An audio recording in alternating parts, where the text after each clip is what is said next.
Bob Rorlach with the Greater Tampa Chamber of Commerce.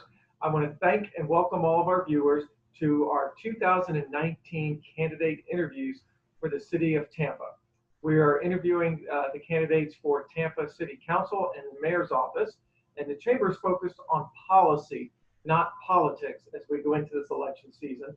And while we do not endorse candidates, we encourage the business community to be educated on who wants to represent them on issues facing our city.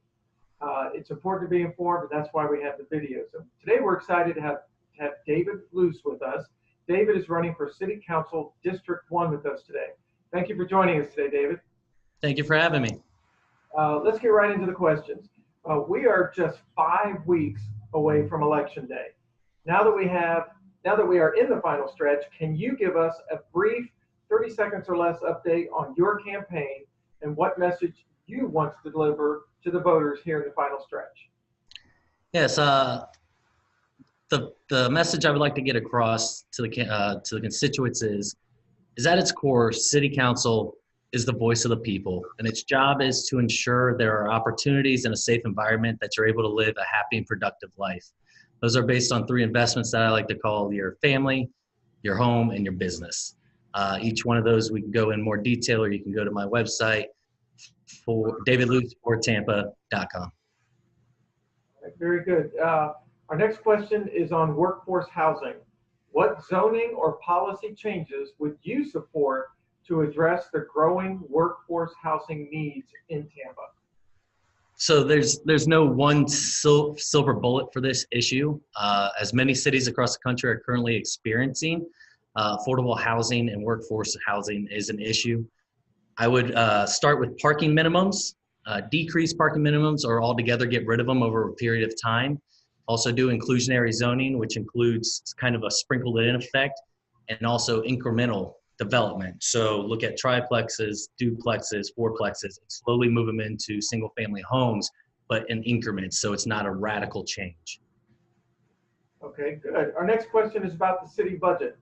The city's budget is one of the City Council's biggest responsibilities. Some state budget and economic experts anticipate a slowdown during the next term.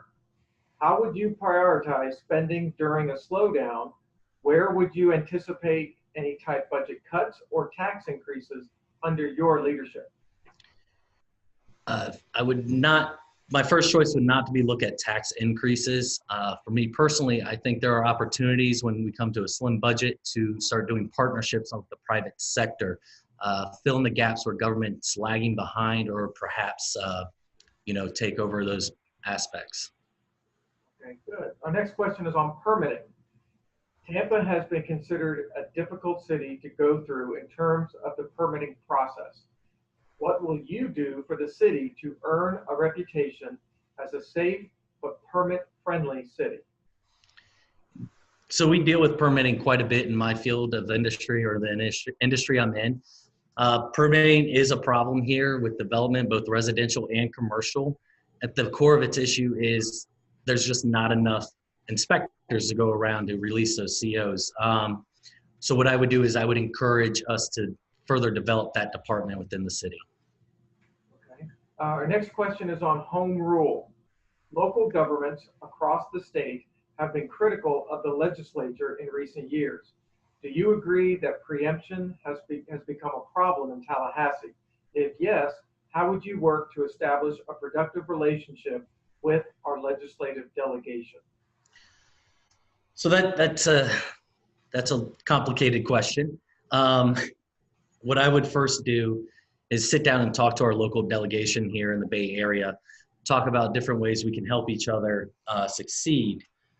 For me personally, there are issues that also tie us to the county. So as a city, we almost have a bigger brother that we have to answer to before we even answer to the state. So it's all about opening the dialogue, see where we can kind of come to terms in a balance where we can have our own autonomy versus the state on certain issues. Now, I do agree that there are certain issues that are and should be state regulated and under their control. But at city level, each city in the state of Florida is extremely different. The growths are different for each one. So it's just a matter of balancing that out, and maybe we start out with smaller steps and go from there. Okay, good.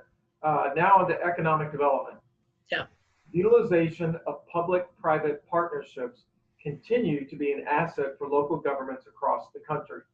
What opportunities for P3s do you see in the city of Tampa? You're speaking my language here. I'm very public-private partnership driven. I think there are a lot of things that the private sector can do more efficiently than necessarily the public option. So particularly is transportation. We're already seeing companies like Uber, Lyft, Bird, Coast Bikes kind of filling those gaps for the inner core transportation options. So if the idea is for economic growth and development, I think we should partner with these private sector companies for to help fill in those gaps when it comes to transportation in our core. So it'd be scooters, bicycles, ride sharing. From there, we see it with Brightline coming across the state on a bigger level.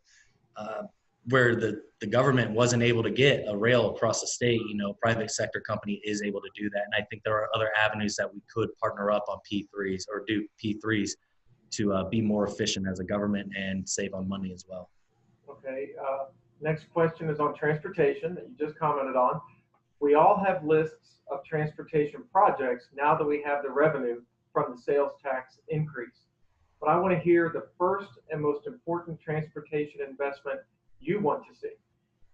So the first one I would really like to see with this, and we have to tackle it in small steps. First and foremost, it's the bus stops. It's the bus stations and stops. Throughout our city, there are several just signposts that say bus stop on it. And for those that need the bus and have to rely on the bus, standing in the Florida heat, Florida rain, and then the heat again is kind of unacceptable to me. I think if we can develop these bus stops, have shelters, at least a bench for those that need to sit while they wait, that would be the first priority. Going from there, I would like to kind of see if we can reduce the 75-year cycle on road paving for the potholes to a 20 to 25-year, if not more, or lower frequency rate. So those would be the first two things I would really look at, things that we can adjust quickly: potholes, bus stations, and traffic controls going from there. Okay. Now into leadership. What is the role of Tampa's City Council? How does that role evolve over the duration of your term? Yeah, so from the beginning, what I was saying is City Council is essentially the voice of the community. It's the voice of the people, especially in the citywide race. The issues vary from North Tampa to South of Gandy to East and West. For me, I would recommend, I see the City Council kind of fighting the good fight where the mayor gets a lot of the glory. So the responsibility of City Council is to make sure that the mayor is kind of running in the same direction, make sure that projects that are addressing the whole city and not just particular different areas that might be voided out in the long term.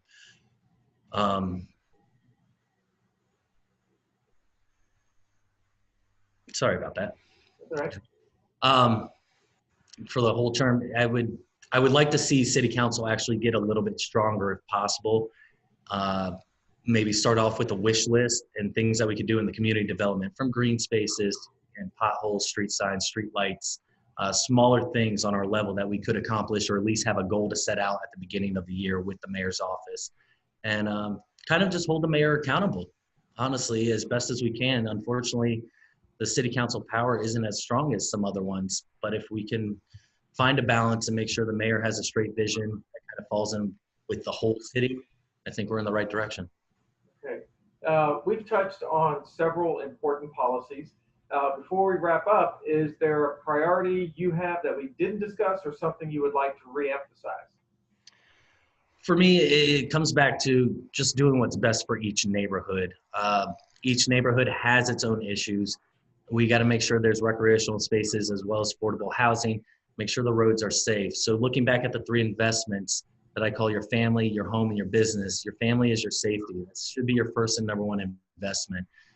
This is talking about expanding curbs or street side or sidewalks, and again, street lighting, more police patrols. Second one being your home. This is your infrastructure with the flooding, making sure that the city's flooding plan and projects that have just recently passed, that they're on time and they're in a timely manner, that they will be efficient to work with the city, and even look at possibility of switching over to smart grid system on automation and communication for the future of transportation and development, where we have a city that's completely talking to itself essentially, and being able to go out to where we need to go in a timely fashion. And the last one would be your business. That's the third investment. Without your business, your first two investments, they need that foundation with the business. And that's either if it's your own company or a job you go to every day. You need to make sure you're getting to your job, make sure the transportation availabilities or viable options are there.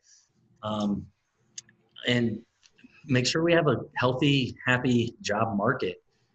That's one of the biggest things we have. And I think Tampa's headed in the right direction on that. And with that, my name is David Loos. I'm running for City Council District 1. You can go davidloosfortampa.com to learn more. Great. On behalf of the 1,400 members of the Greater Tampa Chamber of Commerce, thank you for your time today. This concludes our candidate interview with David Loos, candidate for Tampa City Council District 1. Thank you, David. Thank you.